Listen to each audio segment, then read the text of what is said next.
Tak dnes prebieha referendum o dôležitých otázkach a to, či potrebujeme úrady špeciálne, ktoré stíhajú korupciu. Za mňa jednoznačne áno a jednoznačne si Robert Fico nezaslúži rentu, ktorú má. O tom sa môžeme baviť, keď politici budú mať lepšie výsledky, ako ich dodatočne odmeniť, ale momentálne s tými katastrofálnymi výsledkami tejto vlády by takéto inštitúty ako doživotná renta rozhodne nemali existovať. Tiež je otázka, že či nepoložiť to kvórum nižšie.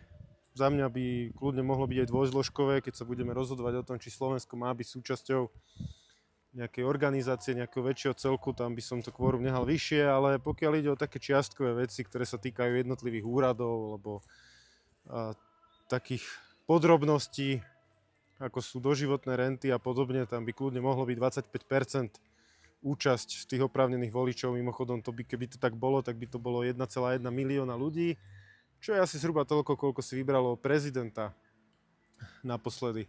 No a treba povedať, že aj prezident Peter Pellegrini prispel svojou mierou k tomu, že bude nižšia účasť na tomto referende, však nikto neočakával asi, že bude platné, ale mohla byť vyššia účasť, keby to bolo v inom termíne, mimo letných prázdnin, keď už budú v plnom prúde.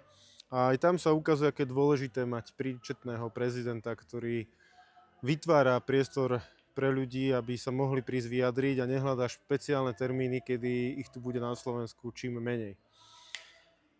Chýba mi medzi tými referendovými otázkami napríklad otázka hmotnej zodpovednosti politikov.